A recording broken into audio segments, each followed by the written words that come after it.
जीवन व्यर्थ क्यों मालूम होता है? आपके पास आता हूं तो अर्थ की थोड़ी झलक मिलती, पर वह खो जाती। जीवन न तो व्यर्थ है न सार्थक। जीवन तो कोरा कैनवास है। तुम जो चाहो उस पर चित्रित कर लो। जीवन तो कोरी किताब है। चाहो तो गालियां लिखो और चाहे तो गीत लिख लो।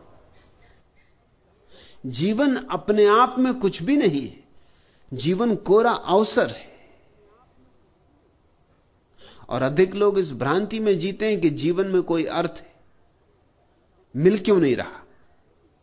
जीवन में अर्थ होता नहीं, डालना होता है। जितना डालोगे उतना मिलेगा, उससे ज्यादा नहीं।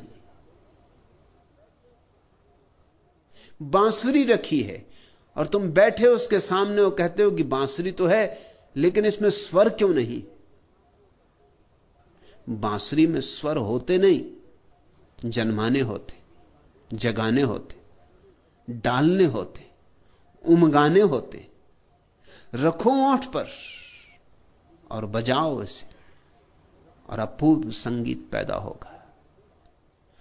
जीवन में कोई रेडीमेड अर्थ नहीं है कि चले रेडीमेड की दुकान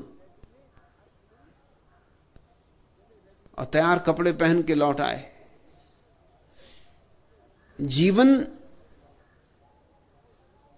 तो सिर्फ एक खुला अवसर है, जो चाहो वही बन जाएगा। इसलिए बुद्ध इसी में निर्वाण बना लेते, हिटलर जैसे लोग इसी में महानरक बना लेते। इसी में कोई तुम्हारे पास बैठा स्वर्ग में जीता है और तुम नरक में जीते हो। जीवन परम स्वतंत्रता है।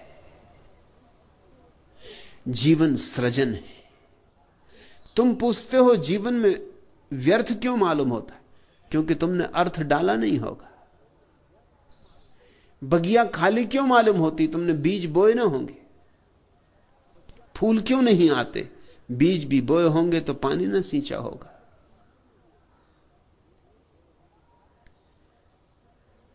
सृजनात्मक बनो तो अर्थ होगा। और जो लोग भी सृजनात्मक नहीं है उनका जीवन व्यर्थ रहेगा। मगर कसूरवार वे स्वयं, कोई और कसूरवार नहीं। फिर तुमने पूछा आपके पास आता हूं तो अर्थ की थोड़ी झलक मिलती। झलक ही मिलेगी। ऐसे ही जैसे कि तुम रास्ते पर चलते अंधेरे में और फिर एक आदमी आ जाता जिसके हाथ में लालटेन है और तुम उसके साथ हो लेते। जितनी देर तक लालटेन वाला आदमी तुम्हारे साथ होता है रास्ते पर रोशनी होती।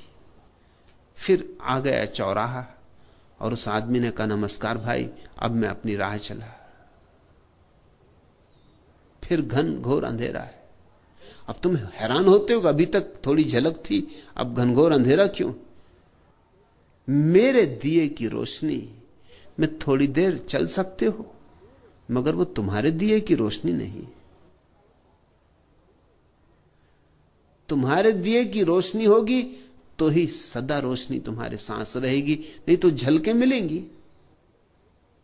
बगीचे में गए तो सुगंध मालूम पड़ेगी, फिर घर गए वहां कहां सुगंध मालूम पड़ेगी, जब तक कि तुम्हारा घर भी बगीचा ना बन जाए। मेरे पास बैठोगे थोड़ी देर तो मेरी मस्ती तुम्हें आच्छादित करेगी, मेरे गीत तुम्हारे गान बनेंगे, मेरे प्राणों के साथ तुम्हारा थोड़ा सा संबंध जुड़ेगा, थोड़ा सत्संग होगा, थोड़ा रस बहेगा, थोड़ा तुम भी चखोगे, थोड़ी बूंदाबांदी होगी। मगर इससे केवल इतना ही समझना कि बूंदाबांदी हो सकती है, रोशनी हो सकती है, रस हो सकता है। अब मैं इसे कैसे पैदा करूं? अगर मैं पैदा कर सकता हूं तो तुम भी पैदा कर सकते हो। मैं तुमसे जरा भी भिन्न नहीं हूं, तुम मुझसे जरा भी भिन्न नहीं हो। जो मेरे भीतर संभव है वो तुम्हारे भीतर संभव है। इसलिए मैं इन धारणाओं के बहुत विपरीत हूं। हिंदू कहते हैं कि राम अवतार हैं, ऊपर से आए। अवतार का मतलब ही होता उतरे, अवतरित हुए। मैं इस बात के पक्ष में नहीं, क्योंकि अगर राम अवतार है और उनमें अगर सुगंध है तो हमारे किस काम की?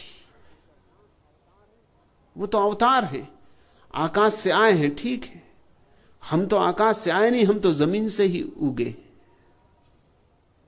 कृष्ण अवतार है। नहीं, अवतार की धारणा मुझे पसंद नहीं। मुझे तो जैनों के तीर्थंकर की धारणा ज्यादा पसंद है। तीर्थंकर का अर्थ होता है अवतार नहीं, हमारे बीच ही पैदा हुए, हम जैसे ही लोग, ठीक हम जैसे लोग, लेकिन फिर उनके जीवन में फूल खिले, उससे भरोसा बनता है। अगर तुम्हारे जैसे ही व्यक्ति के जीवन में फूल खिल सकते हैं, तुम्हारे ही जैसे मांस मज्जा का बना हुआ व्यक्ति, तुम्हारे ही पृथ्वी का अंग, तो तुम्हारे भीतर भी फूल खिल सकते हैं। तीर्थंकर का अर्थ है जो अपनी ही चेष्टा से तीर्थ बना, जो था ठीक तुम जैसा, लेकिन एक दिन कुछ उसके भीतर घटा कि वह रोशन हो उठा। महावीर, बुद्ध, पार्स, नेमी, ये तुम जैसे ही लोग हैं, अवतार नहीं। इनका अवतरण नहीं हुआ, ऊर्ध्व गमन हुआ है। ये आकाश की तरफ उठे, पैदा हुए थे जमीन से। तुम भी जमीन से पैदा हुए हो, तुम भी आकाश की तरफ उठ सकते हो।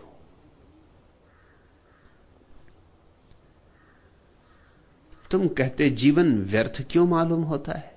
क्योंकि तुमने व्यर्थता के बीज बोए होंगे। लोग बीज ही व्यर्थता के बो रहे हैं। कोई धन कमा रहा है, अब धन से कहीं जीवन सार्थक हुआ है? सुविधापूर्ण हो जाएगा, सार्थक नहीं हो सकता। सुविधा सार्थकता नहीं है। तुम अपने एयर कंडीशन कमरे में बैठे रहो, व्यर्थ हो तो व्यर्थ ही हो। एयर कंडीशनिंग सार्थकता नहीं दे सकती। कोई एयर कंडीशनिंग करने वाली कंपनी इसका दावा भी नहीं करती। हां, ताप नहीं होगा कमरे में, शीतलता होगी, मगर तुम तो तुम ही हो। अगर तुम्हारे भीतर गालियां ही घूमती हैं तो एयर कंडीशन क्या करेगा? और सुविधा से घूमेंगी, ठंडक पाके। धूप धाप में थोड़ी देर शायद भूल भी जाते होगे। तुम कितनी ही सुंदर व्यवस्था कर लो बाहर, लेकिन जब तक तुम्हारे भीतर गीत पैदा नहीं हो रहा है, बाहर की व्यवस्था क्या करेगी? और ख्याल रखना, फिर दोहरा दूं, मैं बाहर की व्यवस्था के विपरीत नहीं। बाहर तुम जो भी व्यवस्था करते हो ठीक है, लेकिन उतने पर रुक मत जाना। उतने से अर्थ पैदा नहीं होता। अर्थ के लिए कुछ और करना होगा। बाहर की व्यवस्था पैदा होती विज्ञान से, अर्थ भीतर की घटना है, पैदा होता धर्म से। व्यवस्था पैदा होती विज्ञान से, अर्थ पैदा होता ज्ञान से। सुविधा पैदा होती है बाहर के आयोजन से, शांति और आनंद पैदा होता है भीतर के आयोजन से। तुमने भीतर के लिए किया क्या है? धन कमाया, मकान बनाया, बच्चे हैं, परिवार है, सब ठीक, और मैं इनमें से किसी का विरोधी नहीं हूं, मगर भीतर के लिए तुमने क्या किया? भीतर भांवर डाली, भीतर बजी सहनाई, भीतर उस प्यारे को तलाशा, भीतर मारे 7 फेरे। तुम देखते हो 7 फेरे मारने पड़ते हैं जब विवाह होता। ये भीतर के 7 फेरों के बाहर प्रतिबिंब मात्र है, क्योंकि भीतर 7 चक्र हैं मनुष्य के जीवन में, और प्रत्येक चक्र का फेरा लग जाए तो तुम सहस्त्रार तक पहुंचते हो। भीतर के 7 चक्र ही बाहर के 7 फेरे बन गए, और 7 फेरे बांधने पड़ते हैं अग्नि के चारों तरफ। भीतर के 7 फेरे भी भीतर की अग्नि को जगा के डालने पड़ते हैं। और भीतर की अग्नि जगती है प्रभु की प्यास से, प्रज्वलित प्यास से। जैसे कोई मरुस्थल में भटका हो और प्यास लगे, तो उसकी प्यास साधारण प्यास नहीं है, आग है। ऐसे ही जब तुम्हारे जीवन में परमात्मा की प्यास जगती, उसके बिना एक क्षण जीना संभव नहीं, तो तुम्हारे भीतर अग्नि पैदा होती, अग्नि प्रज्वलित होती। वही असली यज्ञ है। और उस यज्ञ के चारों तरफ जब तुम 7 फेरे पूरे कर लेते हो, तो सहस्त्रार में अर्थ का कमल खिलता है। तुम पूछते हो जीवन में अर्थ क्यों नहीं? तो क्योंकि तुमने पैदा नहीं किया है।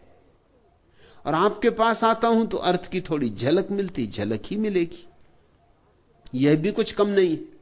झलक मिलती तो भरोसा आता है कि अर्थ हो सकता है, फिर अर्थ पैदा करना पड़ेगा। झलक पर ही निर्भर मत रह जाना।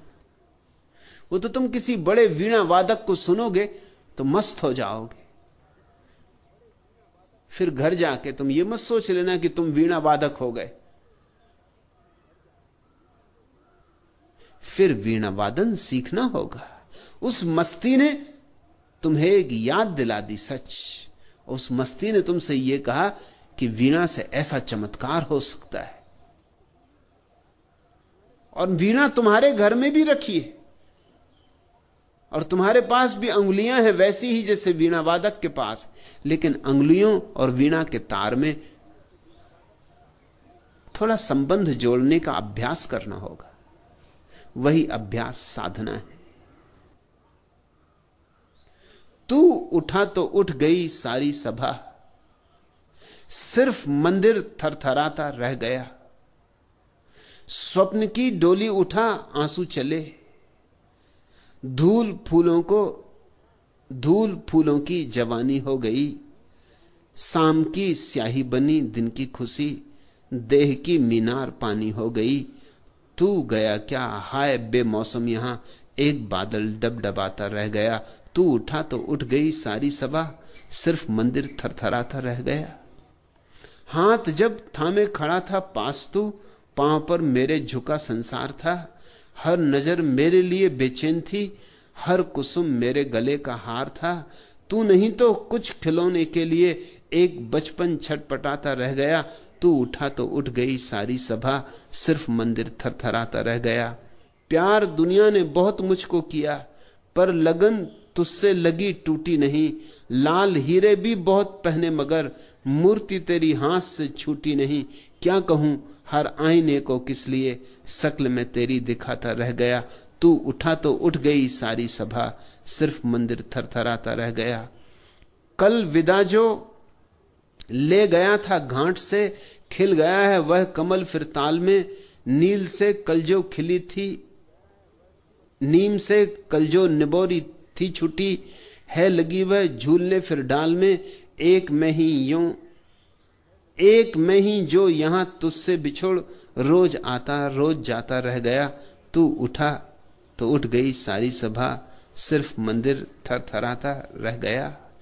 एक परमात्मा तुम्हारे भीतर हो तो मंदिर भरा हुआ है, और एक परमात्मा तुम्हारे भीतर ना हो तो कुछ भी नहीं है, सूनी अंधेरी रात है, अर्थहीन, पुष्पहीन, ज्योतिहीन। तमसो मां ज्योतिर्गमे। हे प्रभु, मुझे अंधकार से प्रकाश की ओर ले चल। अस्तो मां सदगमे। हे प्रभु, मुझे असत से सत की ओर ले चल। मृत्योर्मा अमृत गमे। हे प्रभु, मुझे मृत्यु से अमृत की ओर ले चल। प्रभु के बिना मृत्यु हो तुम, प्रभु के बिना असत्य हो तुम, प्रभु के बिना अंधकार हो तुम। तू उठा तो उठ गई सारी सभा, सिर्फ मंदिर थरथराता रह गया। उसके बिना तो तुम केवल एक मंदिर हो कपते हुए, बिना देवता का मंदिर। अर्थ क्या उसमें? संगीत कहां उसमें? समारोह कहां उसमें? पुकारो मंदिर के देवता को। और ऐसा भी नहीं है कि मंदिर का देवता कहीं दूर है, पास से भी पास है। तुम भी अपने जितने पास हो उससे भी ज्यादा पास है। बस पुकारो। उसी पुकार का नाम प्रार्थना है। प्रार्थना तुम्हें जीवन में अर्थ देगी, और झलक ही नहीं, अनुभव देगी। और ऐसा अनुभव जो तुम्हारी संपदा बन जाए। सत्संग तो सिर्फ इसीलिए है ताकि भरोसा आ जाए। सत्संग तो इसीलिए है ताकि तुम्हारे भीतर तलाश शुरू हो जाए। सत्संग अंत नहीं है। सत्य हुए बिना अंत कैसे हो सकता है?